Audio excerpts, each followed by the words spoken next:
when you understand that every single cell has the capacity to connect to the original source of life, you will become a gravitational force that you cannot imagine the power of. You will draw to yourself everything that you could possibly dream of to manifest a reality that you don't think you're worthy of yet. You will be a gravitational force that will bring in so much goodness to you, so much capacity for rebirth, so much capacity for forgiveness for yourself, that you can start to live in the resonance of gratitude for the fact that you are animated in a human body right now, the tipping point, not of a planet, not of a species, at the tipping point of a universe that wants to resonate at a better harmony. We are about to up-level the orchestra in this universe, and all of the entities are paying attention because our planet is uniquely positioned in the galactic geometry of this universe. We actually are at a chakra point. We are a chakra center within this universe. And if we shift this one chakra, the whole system shifts, and we can change it for everything. Everything in the universe will shift if we will align the gravitational force of one human being coming into perfect, coherent alignment with the four energies. It's this masculine and feminine are the words that we've put on these energies. But basically, the masculine is an energetics of linear force and form. And the feminine is the information that streams through that geometry. And so within you is a rigid geometry, linear geometry that is flexible in that it can change the direction of flow through it.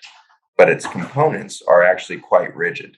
And so it's a beautiful reality that we're in that when we start to think about masculine and feminine, we need to let go of the biologic, baggage on those two words, man, woman, masculine, man. It's not about that. It's literally structural. And so as we start to bring this together, those 70 trillion cells, pulling those energies together of the masculine form and the feminine flow, as form and flow come together within that individual, the coherence within the single cell prevents the capacity for any dis-ease because it is emanating with such true coherence to self. And ultimately, that is what healing is. Healing happens when you reach a coherent state of self. And that's what I want for everybody who would come through something that I would build. And I had to shut a clinic to allow that to happen because the clinic was a model that demonstrated that they weren't enough. Every person in there wasn't enough to heal. So they needed me. They needed a whole medical system. They needed a whole thing.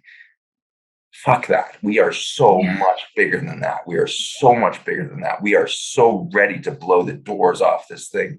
If you can't feel it in your body yet, then I just urge you to go sit in front of the ocean and just sit at the base of a mountain and just freaking listen and then feel into your own body. Feel what it feels like to resonate.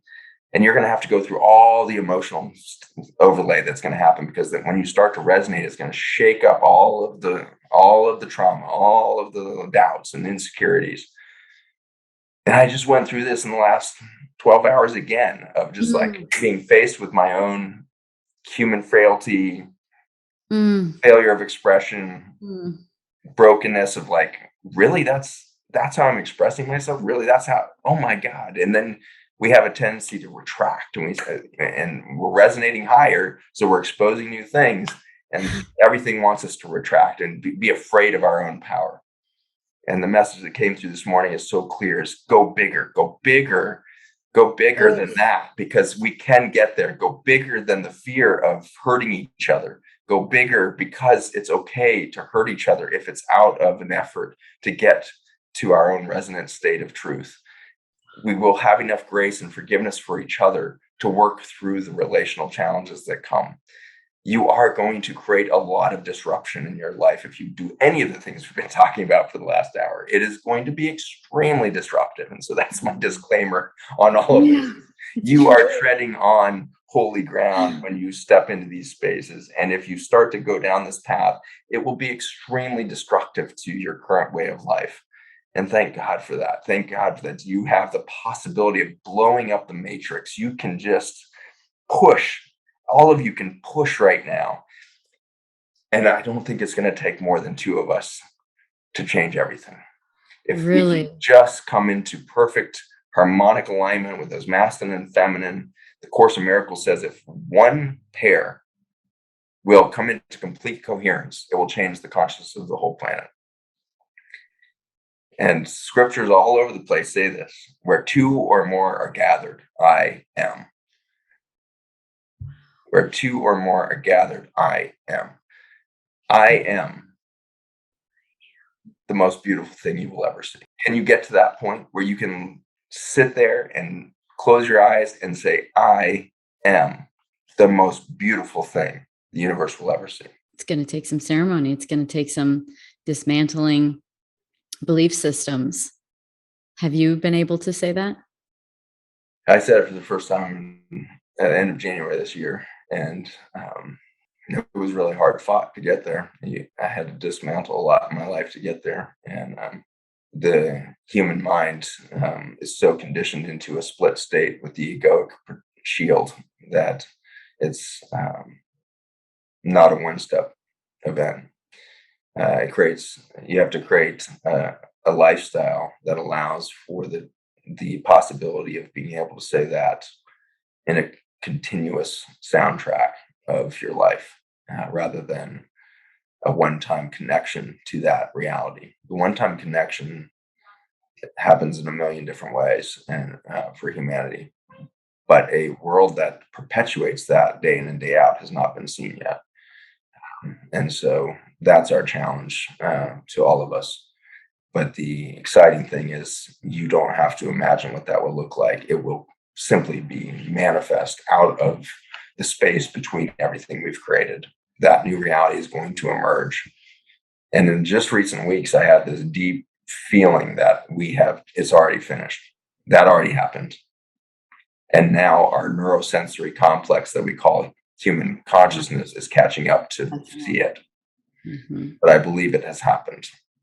I believe that on this continuum of life and light beings, we completed something in the recent weeks that's extremely important.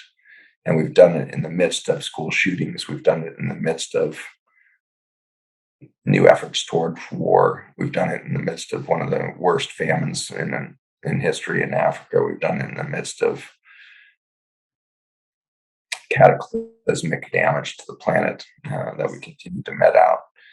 And so that's the grace of the universe, is the harmonics of light beings cannot be dismayed by the behavior of a little bit of biology. How are we the same as the planet? Because when we know how to take care of ourselves, we take care of the planet. When we know how to take care of the planet, we can maybe know how to take care of ourselves. It's one of the biggest aches I feel in myself is that most humans are walking around not knowing or not being able to hear how much they are loved. And it sends such deep ache into my body when I come present with that knowingness. There are 7.9 billion people walking around in an incomplete knowledge of, and perhaps not even an inkling of experience of how much they are loved. Mm-hmm.